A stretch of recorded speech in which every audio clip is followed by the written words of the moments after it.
Hello friends, आज मैं अपने एक फ्रेंड से मिला और उसने मुझे बताया कि वो अपना एक अच्छा अमाउंट का इन्वेस्टमेंट एक पर्टिकुलर कंपनी में करने वाला। मैंने उससे रीज़न पूछा है कि क्या रीज़न है भाई, तुमने इतना बड़ा अमाउंट उस कंपनी में इन्वेस्ट करने का डिसीजन कैसे लिया। मैं उस कंपनी के बारे में आपको बाद में बताऊंगा। उसने मुझे एक रीज़न बताया कि वो कंपनी 40% के रेट से डिविडेंड पे करने वाली है। पैसा ही पैसा होगा। मैंने पूछा रेट बोल रहे हो या यील्ड बोल रहे हो। उसने बताया कि मैं कंफ्यूज हूँ। तो मैं सोचा एक बार सर्च करके देखता हूँ। तो जब मैंने सर्च किया तो मुझे पता चला कि कंपनी कंपनी जो है वो 40% के रेट से डिविडेंड पे करने वाली है। 40% का रेट से डिविडेंड पे करने वाली है, रेट। अब सवाल है ये 40% अप्लाई किस पे होगा। तो भाई जब भी कंपनी रेट अनाउंस करती है कि 40% या 50% के रेट से डिविडेंड पे करेगी, तो ये रेट हमेशा अप्लाई होता है कंपनी के फेस वैल्यू पे। और उस कंपनी का एक शेयर का फेस वैल्यू था 2 रुपया। एक शेयर का फेस वैल्यू था 2 रुपया, जबकि उस कंपनी की एक शेयर की मार्केट प्राइस अप्रॉक्स 1500 रुपये की थी। इसका मतलब शेयर का प्राइस 1500 है, बट उसका फेस वैल्यू है 2 रुपया। तो मेरे भाई ये जो रेट है ये प्राइस पे अप्लाई नहीं होता है, रेट अप्लाई होता है फेस वैल्यू पे। तो अगर मैं बात करूँ वो कंपनी डिविडेंड कितना पे करेगी, तो उस कंपनी का डिविडेंड जो होगा वो होगा फेस वैल्यू 2 रुपया। इसका 40% कम टू 80 पैसा। इसका मतलब कंपनी एक शेयर पे 80 पैसे का डिविडेंड पे करेगी। ओके। तो सपोज आपने डिसाइड किया कि आप इस कंपनी का शेयर खरीदने वाले हो। आप इस कंपनी का शेयर खरीदने वाले हो 100 शेयर। तो मेरे भाई आपको 100 शेयर 1500 के पड़ेंगे। एक शेयर 1500 का, तो 100 शेयर के लिए आपको पे करना पड़ेगा करीबन 1.5 लाख रुपए। इसका मतलब 1.5 लाख रुपए आपको पे करना पड़ेगा। तो मेरा फ्रेंड 1.5 लाख रुपया का इन्वेस्ट करके, 1.5 लाख रुपया का इन्वेस्ट करके और डिविडेंड कितना कमाने वाला था मैं आपको बता देता हूँ। 1.5 लाख रुपया इन्वेस्ट करके मेरा फ्रेंड जो डिविडेंड कमाने वाला था वो था 100 इंटू एक शेयर पे उसे डिविडेंड मिलती 80 पैसा। एक शेयर पे उसे 80 पैसे की डिविडेंड मिलती। तो 100 शेयर पे 100 इंटू एक शेयर पे उसे 80 पैसे की डिविडेंड मिलती। तो 100 शेयर पे 100 इंटू 80, 80 रुपये। इसका मतलब वो 1.5 लाख रुपया इन्वेस्ट करके 80 रुपया डिविडेंड कमाने वाला था। अरे देवा, ये गड़बड़ है बाबा।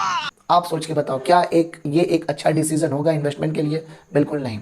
वो एक गलत फहमी में था कि वो 1500 रुपया करके शेयर बाई करेगा, 100 शेयर 1.5 लाख रुपया, और उसे डिविडेंड मिलेगा 40%, मतलब 1500 का 40%। इसका मतलब वो ये इस मेरा फ्रेंड इस गलत फहमी में था कि उसे जो डिविडेंड मिलेगी वो मिलेगी 1500 इंटू 40%।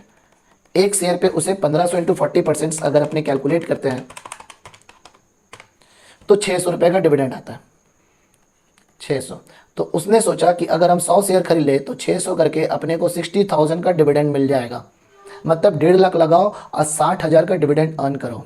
तो वो 60,000 डिविडेंड अर्न करने के, तो उन्होंने सोचा 60,000 का डिविडेंड आराम से कमा लेंगे अगर हम 1.5 लाख रुपया इन्वेस्ट करते हैं। तो क्या वो सही था कि गलत था? वो गलत था। ऐसा इसलिए हुआ क्योंकि इसे प्रॉपर जानकारी नहीं था।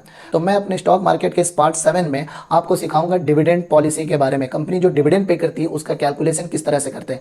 कहीं आप गलत समझ कर, गलत कैलकुलेशन करके अपना इन्वेस्टमेंट का डिसीजन ना ले लो। इसलिए पहले हम समझेंगे कि कंपनी जो डिविडेंड अनाउंस करती है उसका कैलकुलेशन कैसे होता है, डिविडेंड किस पे लगाते हैं। जैसे कि आप देख सकते हो मेरे फ्रेंड को लगा कि उसे 60,000 का डिविडेंड मिलेगा और उन्होंने 1.5 लाख रुपया इन्वेस्ट करने का सोचा, बट इन रियलिटी उसे सिर्फ 80 रुपये का डिविडेंड मिलता अगर वो 1.5 लाख रुपया इन्वेस्ट करता। तो अब हम समझेंगे कि कंपनी जो डिविडेंड अनाउंस करती है इसका कैलकुलेशन एक्चुअल में होता कैसे है। ओके, देखो, कंपनी जो भी डिविडेंड अनाउंस करती है, कंपनी जो डिविडेंड अनाउंस करती है वो 3 फॉर्मेट में होता है। बेसिकली कंपनी 3 तरह से अपने डिविडेंड के बारे में बताती है। एक होता है डिविडेंड रेट, एक होता है डिविडेंड यील्ड, एक होता है डिविडेंड पे आउट। अगर कंपनी रेट अनाउंस कर रही है तो इसका कैलकुलेशन अलग है। अगर कंपनी डिविडेंड यील्ड अनाउंस कर रही है तो इसका कैलकुलेशन अलग है। और अगर company dividend pay out announce कर रही है तो इसका कैलकुलेशन अलग है। तो मेरे भाई आपको समझना पड़ेगा कि ये है क्या। अगर आप इसे नहीं समझते हो तो आप अपना डिसीजन गलत ले सकते हो मेरे फ्रेंड की तरह। तो मैं आपको बताने जा रहा हूँ क्या किस पे लगता है। पहले मैं आपको यहाँ पे फॉर्मूला बता देता हूँ। ये जो रेट है, रेट हमेशा अप्लाई होता है शेयर के फेस वैल्यू पे। शेयर के फेस वैल्यू पे। ये फेस वैल्यू क्या होता है? फेस वैल्यू बेसिकली शेयर का रजिस्टर्ड वैल्यू होता है। जितने वैल्यू से कंपनी अपने शेयर को रजिस्टर्ड करवाती है रजिस्ट्रार के पास, उसे कंपनी का फेस वैल्यू बोलते हैं, या उसे नॉमिनल वैल्यू या उसे रजिस्टर्ड वैल्यू बोलते हैं। तो कंपनी अपने शेयर्स को जितने से रजिस्टर्ड करवाती है उसे रजिस्टर्ड वैल्यू या फेस वैल्यू या नॉमिनल वैल्यू बोलते हैं, और ये बहुत ही कम होती है। ये पॉसिबल है कि किसी कंपनी के शेयर का फेस वैल्यू 1 रुपया है और उसका मार्केट में जो प्राइस चल रहा है वो 4,000 चल रहा है। जैसे आप ब्रिटानिया शेयर देख सकते हो, उसके एक शेयर का जो फेस वैल्यू है वो आई थिंक 1 या 2 रुपया है, लेकिन उसका मार्केट में प्राइस 2,000 प्लस है। मैं अपने स्क्रीनर पे ले जाके आपको एक बार चेक करवाता हूँ। तो आपको क्रोम पे आके स्क्रीनर टाइप करना है और यहाँ पे टाइप करना है ब्रिटानिया। तो अब देख सकते हो ब्रिटानिया के एक शेयर का मार्केट प्राइस 5,000। अब देख सकते हो ब्रिटानिया के एक शेयर का मार्केट प्राइस है 5,339। इसका मतलब अगर आप ब्रिटानिया का एक शेयर खरीदते हो तो ये 5,300 लगभग 40 रुपए का मिलेगा, 5,340। बट इनके एक शेयर की फेस वैल्यू सिर्फ 1 रुपया है। इसका मतलब अगर ये रेट अनाउंस करती है डिविडेंड की तो ये रेट अप्लाई होगा फेस वैल्यू पे 1 रुपये पे। सपोज ब्रिटानिया ने अनाउंस किया कि ब्रिटानिया 50% के रेट से डिविडेंड पे करेगी, तो ये 50% का रेट इस प्राइस पे अप्लीकेबल नहीं होगा बल्कि अप्लीकेबल होगा फेस वैल्यू पे। तो 1 रुपया का 50% 50 पैसा। इसका मतलब ब्रिटानिया अपने एक शेयर पे 50 पैसा का डिविडेंड पे करेगी। अगर आपके पास ब्रिटानिया के 100 शेयर है तो एक शेयर पे 50 पैसा, तो 100 शेयर पे 50 रुपए की डिविडेंड आपको मिलेगी। तो डिविडेंड का अनाउंसमेंट सुन के किसी भी कंपनी में इन्वेस्ट करने का डिसीजन नहीं लेना चाहिए। ओके, अगला अपने चलते हैं। तो मैंने क्या सीखा है, रेट हमेशा किस पे अप्लाई होता है, फेस वैल्यू पे। अगर रेट दिया हो तो उसे आप हमेशा फेस वैल्यू पे अप्लाई करोगे। ओके, अब बात करते हैं इल्ड का। अगर कंपनी डिविडेंड अनाउंस करती है और आपको इल्ड बता देती है कि कंपनी 20% या 10% के इल्ड से डिविडेंड पे करेगी, तो इल्ड हमेशा अप्लाई होता है मार्केट प्राइस पे। इल्ड हमेशा किस पे अप्लाई होता है, मार्केट प्राइस के पे। इसका मतलब एक शेयर का करेंट प्राइस क्या चल रहा है उस पे इल्ड लगेगा। इसको अपने ऐसे समझते हैं, सपोज एक कंपनी है एक्स लिमिटेड, इसने अनाउंस किया कि ये डिविडेंड पे करेगी, 20% इल्ड। तो ये 20% इल्ड किस पे अप्लाई होगा। सपोज एक्स लिमिटेड के शेयर का फेस वैल्यू दिया हुआ है 1 रुपया, बट इसका मार्केट प्राइस दिया हुआ है 500 रुपीज़।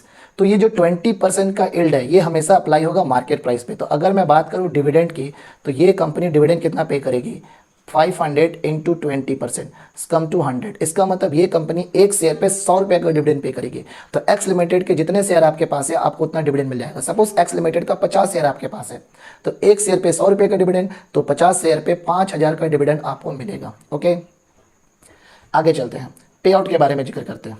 कभी भी डिविडेंड का अगर पे आउट दिया हुआ है, तो पे आउट हमेशा अप्लाई होता है अर्निंग पे, ईपीएस पे, अर्निंग पर शेयर पे। पे आउट अगर कंपनी ने डिविडेंड अनाउंस किया और डिविडेंड का पे आउट रेशियो आपको बताया कि कंपनी कितने पे आउट से डिविडेंड पे करेगी, तो पे आउट हमेशा अप्लाई होता है ईपीएस पे, अर्निंग पर शेयर पे, यानी एक शेयर की कमाई क्या है। मैंने आपको अपने पिछले वीडियो में बताया था ईपीएस क्या होता है और ये कैसे कैलकुलेट होता है। अगर आपने हमारे पिछले वीडियो नहीं देखा तो एक बार जरूर विजिट करें।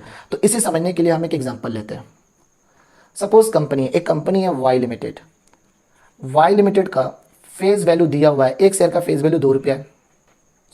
इसके एक शेयर का मार्केट प्राइस, जो मार्केट प्राइस है वो है 300 रुपीज़, और ये कंपनी का एक शेयर की जो अर्निंग है, वो है 50 रुपीज़। इसका मतलब कंपनी एक शेयर पे 50 रुपये की कमाई कर रही है, 50 रुपये की अर्निंग है एक शेयर पे। वाई लिमिटेड ने सपोज डिविडेंड अनाउंस किया, इनका जो डिविडेंड पे आउट है वो है 20%। सपोज वाई लिमिटेड ने डिविडेंड अनाउंस किया और इनका जो डिविडेंड पे आउट है वो है 20%। तो अब इनका डिविडेंड कैसे कैलकुलेट करेंगे। मैंने अभी आपको सिखाया कि अगर पे आउट दिया हुआ है, अगर अपने को डिविडेंड का पे आउट दिया हुआ है, तो पे आउट हमेशा किस पे अप्लाई होती है, अर्निंग पे अप्लाई होती है।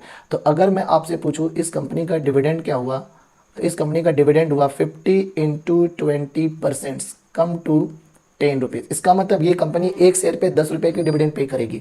अगर इस कंपनी का आपके पास 500 शेयर है तो आपको 500 इंटू 10 5,000 का डिविडेंड मिलेगा।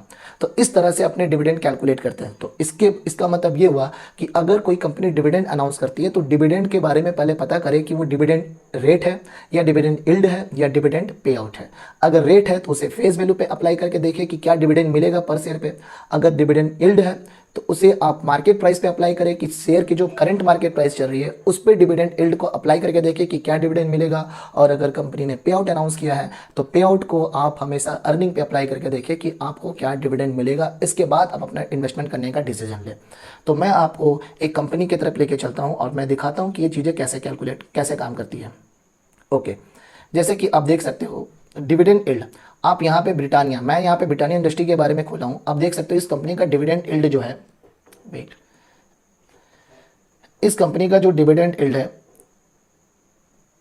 वो है, ये कंपनी का डिविडेंड यील्ड दिया 1.38%। अब बताइए ये 1.38% का यील्ड किस पे अप्लाई होगा? क्या ये फेस वैल्यू पे अप्लाई होगा? नहीं।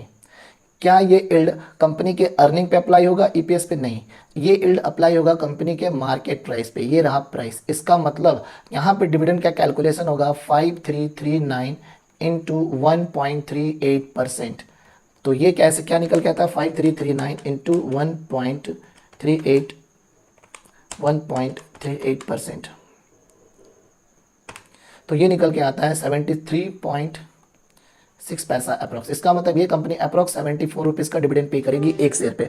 अब आपके पास ब्रिटानिया के जितने शेयर होंगे उतने आपको डिविडेंड मिल जाएगा 74 रुपये के हिसाब से। अगर आपके पास इस कंपनी के 100 शेयर है तो 100 इंटू 74 7,400 का डिविडेंड मिलेगा। तो इस तरह से अपने डिविडेंड का कैलकुलेशन करते हैं। ओके, तो अभी तक मैंने अपने फंडामेंटल एनालिसिस में आपको सिखाया कंपनी के मार्केट कैपिटलाइजेशन के बारे में। अब मैं आपको एक कंपनी के बारे में लेके चलता हूँ, उसके बाद मार्केट कैपिटलाइजेशन, उसके बाद कंपनी का फंडामेंटल एनालिसिस पे डिस्कशन करेंगे। मैं आपको एक कंपनी की तरफ लेके चलता हूँ, अरविंदो फार्मा। आप देख सकते हो इस कंपनी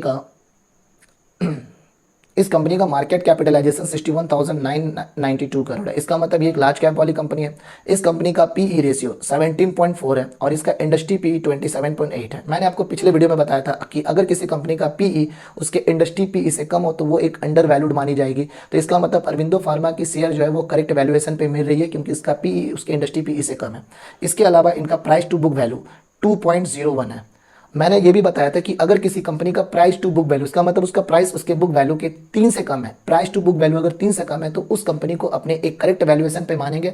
इसका मतलब कंपनी को वैल्यूएशन करने के अभी फिलहाल मैंने आपको 2 क्राइटेरिया बताया। एक पीई टू इंडस्ट्री पीई का कंपैरिजन करना, अगर पीई उसके इंडस्ट्री पीई से कम है तो उसको अपने अंडर वैल्यूड स्टॉक मानेंगे।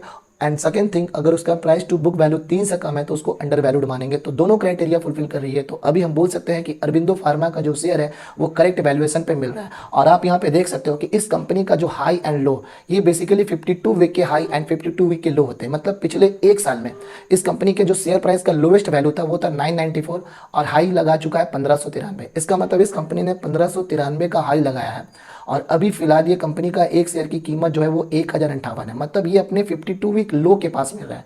ये कंपनी अपने 52 वीक लो के पास ट्रेड हो रही है।